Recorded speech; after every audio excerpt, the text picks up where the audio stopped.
I was once told that walking through a doorway could cause someone to forget even the most precious memories they had. Memories of good, memories of bad, memories of love and of loss, all tucked away neatly, stored like the worn-out blankets that were kept to dress the rainy days and bad habits that happen from time to time.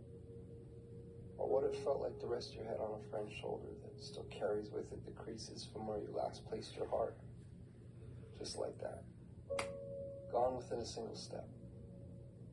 That somehow 3 beams and an imaginary line drawn across some old aching floorboards were all that stood between you and the infinite silence of the very things that once colored your mind with sound. It's funny. You can make yourself believe almost anything if you think about it for long enough.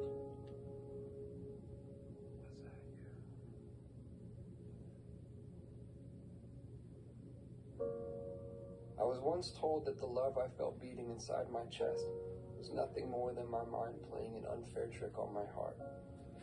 And like a pair of dice dancing along the uneven pavement, their fate, much like yours or mine, had already been decided.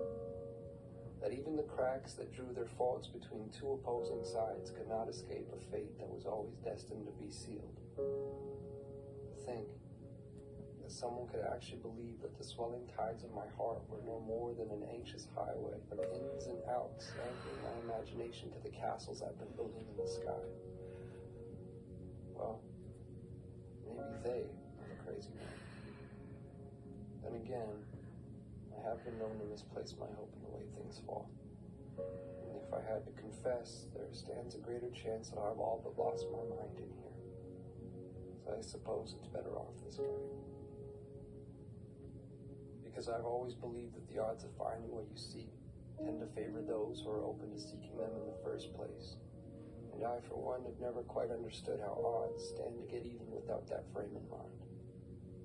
To be clear, I've seen a million faces.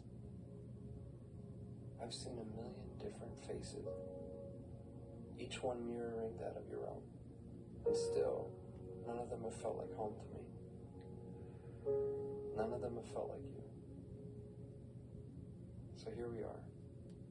And I can vaguely and strangely trace your outline. I can remember what it felt like to hold you. I can remember what it was like to stare blindly into your eyes for what felt like an eternity. How could I forget that? I could never forget that. I could never forget you. No matter how long it takes for my words to make their way through the vastness of this place we've called home, I unto you and you unto me, I say them and will continue to do so, day after day, night after night, never knowing if you'll actually hear them. There's no place for time here, just overlapping moments where I thought I'd found you, where I thought I heard the sound of your breath, where I felt your heart as it waited patiently for mine, retracing the steps that we left in the life before last. Before our eyes closed, before the great divide, before a doorway stood between you and me. As it stands, I found myself in that doorway again, with both feet in and your heart on my sleeve. But I can't bring myself to walk through this time. Not yet, at least. Not until I take one last look and see that it was you. That it was always you.